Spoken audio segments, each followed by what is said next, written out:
Hey everyone, Tony D with another hot take. This is going to be a pretty general one. I'm just a bit frazzled today. Spent the day outside, as you can tell, probably. Um, so, a few things going on in politics. So maybe not the hottest take in the world, but I like to talk about the intersection of Hollywood and politics, and normally it's a pretty awful one, but Matthew McConaughey came out in I guess this was a Fox interview or Fox News thing, and he basically was talking about what old time celebrities used to talk about back in the 70s and 80s, which is can't we just all come together, people, and you know fight our enemies together.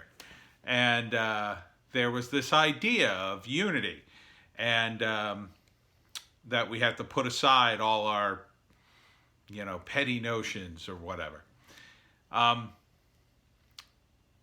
He basically classified, like, people are saying that anybody who wants to go to work or not wear a mask is far right, and anybody who wants to stay at home and collect a check is far left.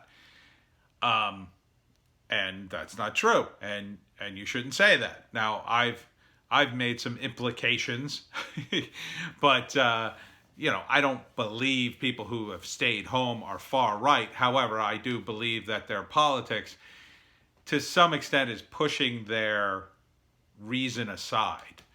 And same thing with the people on the right to a small extent. Yes, I think you should go out, especially when it's sunny and 80 degrees like it was today, because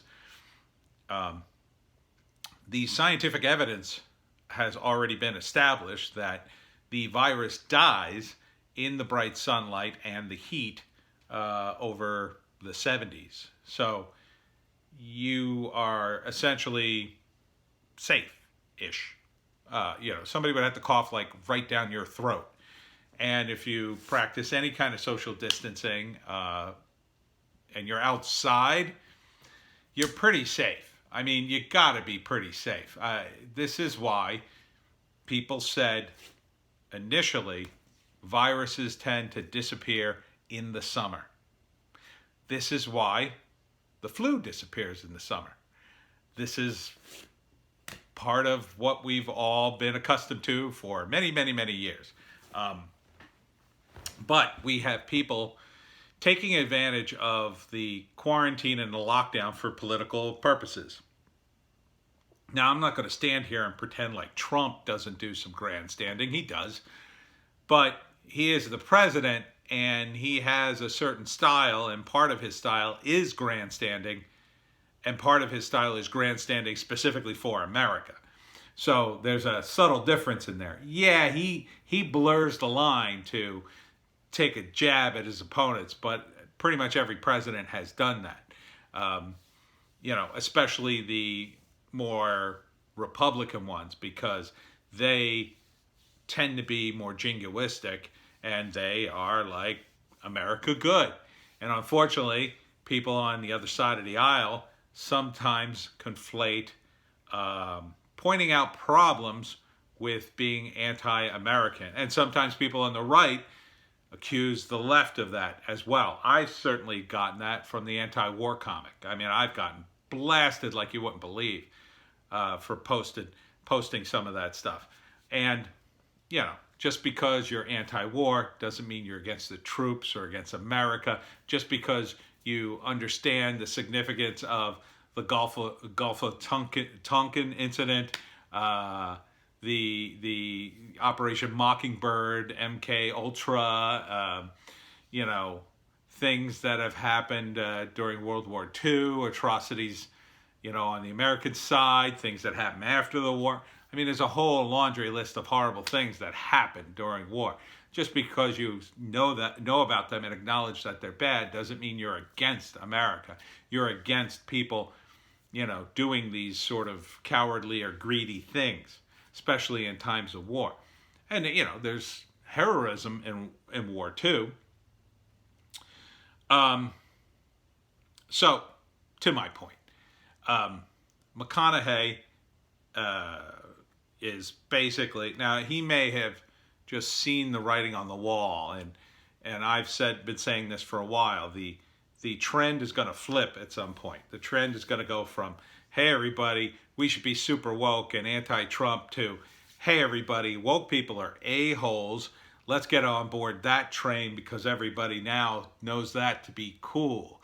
See, I used to have a stand-up bit talking about the cycle of cool when it came to various ethnic groups.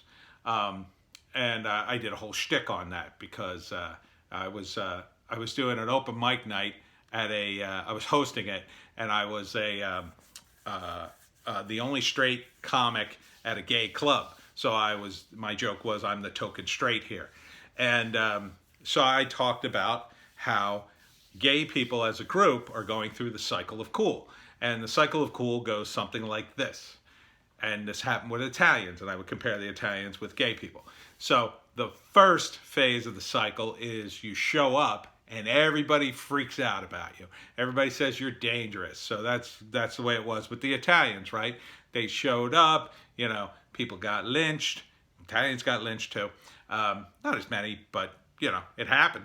And, they wouldn't get hired. They were considered weird and exotic. And, there were signs that say, oh, we don't hire Italians. And, we're all considered very sinister and ooky. And that was during the, say, late 1800s to the early 1900s. And after you stick around long enough, you kind of transition from being frightening to dangerous, which is slightly different, right? Now, when you're frightening, people just like, oh my God, get away from me. But when you're dangerous, there's a little bit of respect in there, right?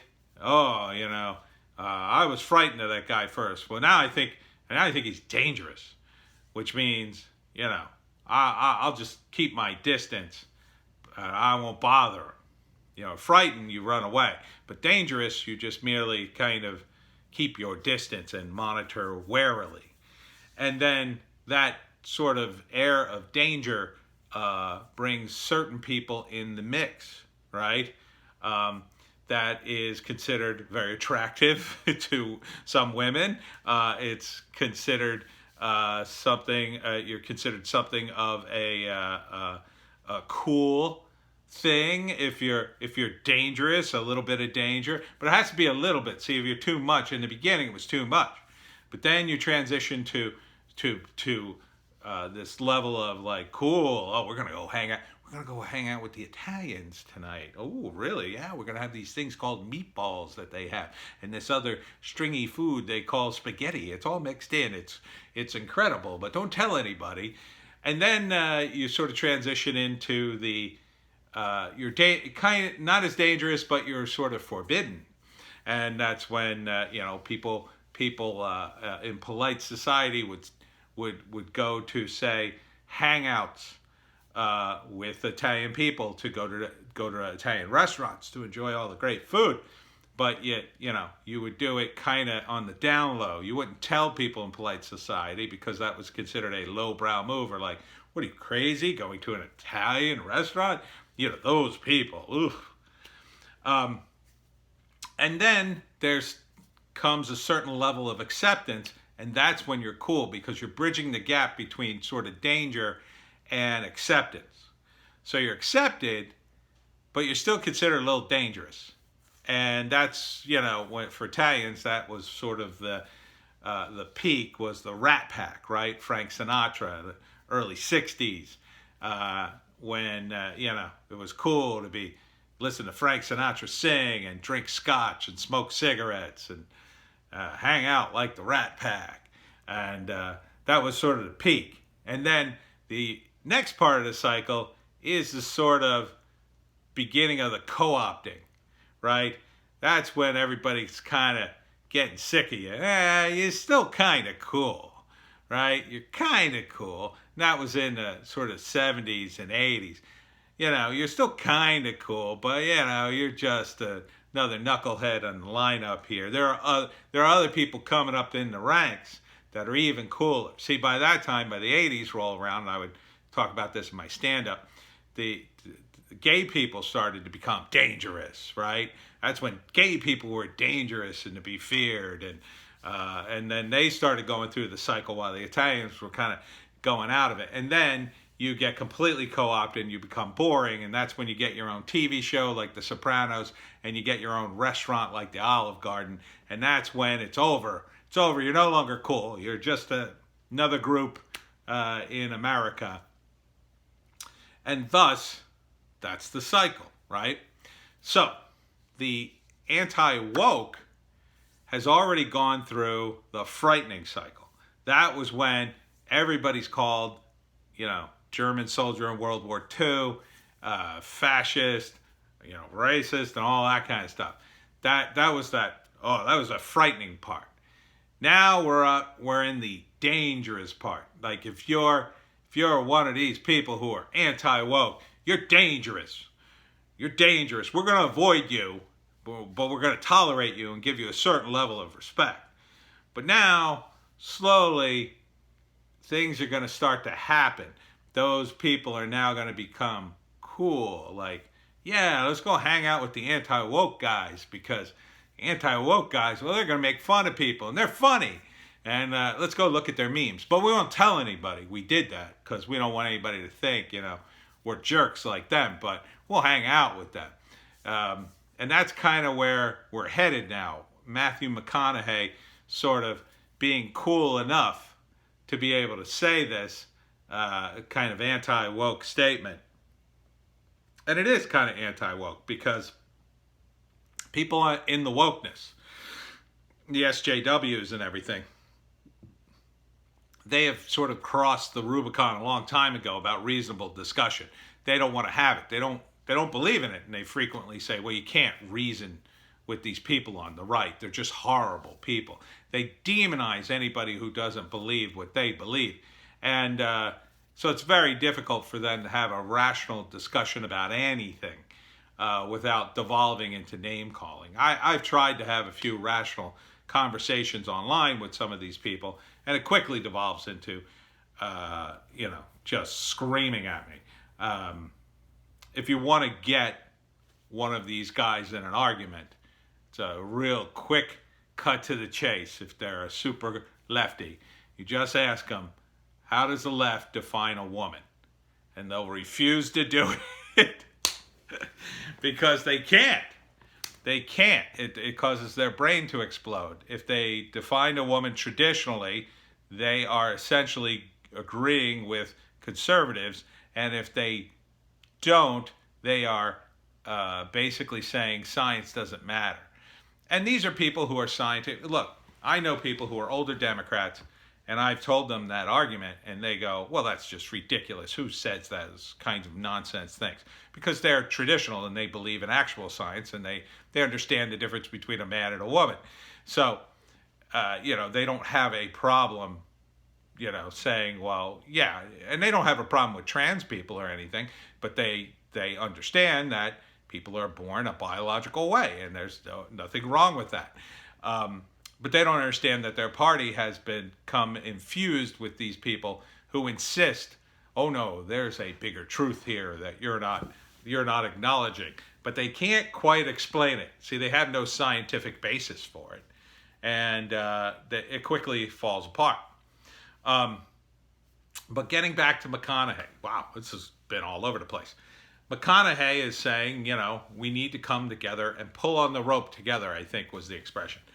And good for him. That's something that will look favorably in his interviews in the future, because other people will look back on the interviews of people who got super partisan one way or another, mostly lefties, because in Hollywood everybody just about is super left.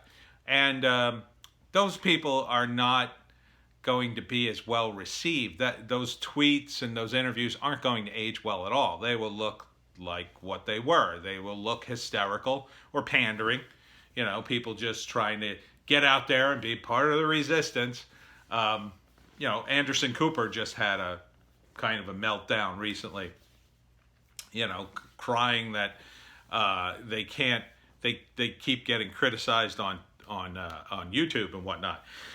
That's the result of YouTube. I mean, that's the way YouTube is. YouTube, for all its faults, the commenters, they don't pull any punches, right? I mean, yeah, I have horrible comments said to me all the time, but you develop a thick skin about it, and you just move on. And sometimes a commenter will have something nice or constructive to say, even if they disagree with you, and that's fine.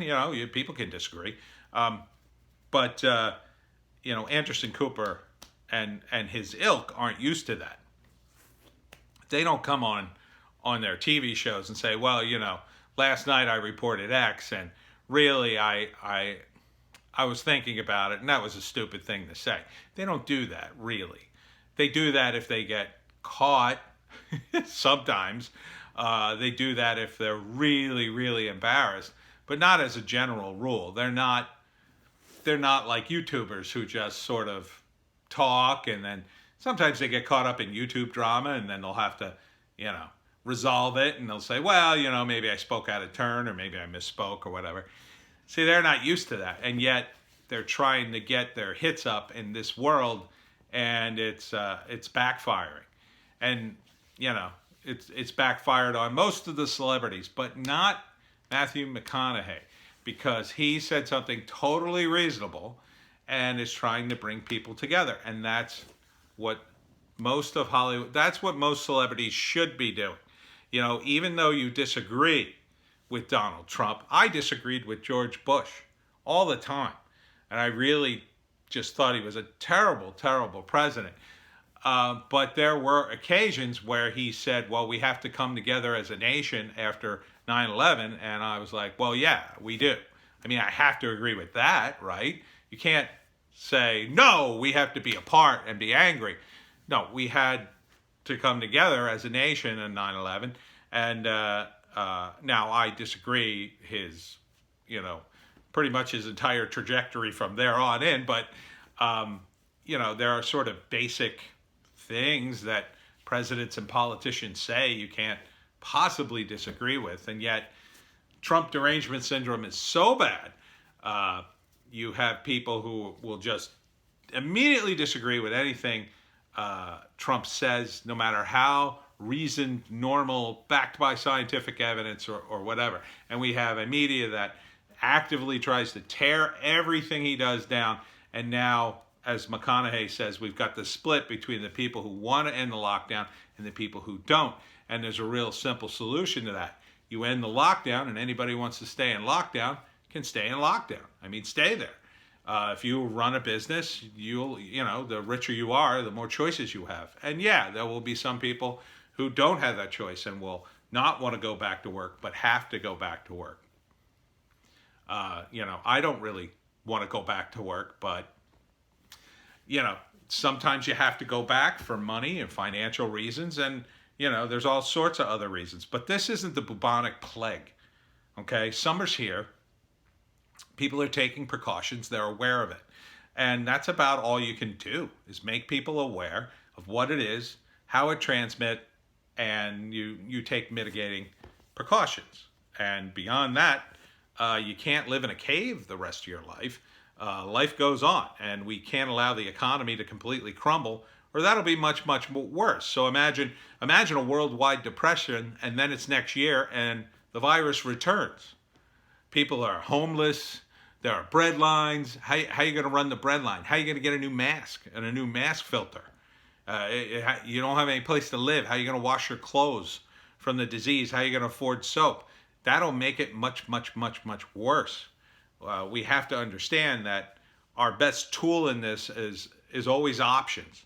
And the more money people have, the more options they have.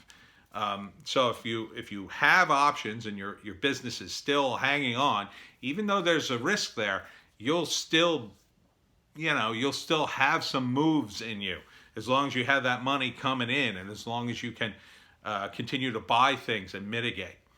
So good for Matthew McConaughey for saying something fairly smart, and perhaps he will survive into the next generation of celebrities as we sort of abandon the ones who lectured and hectored us about their wokeness.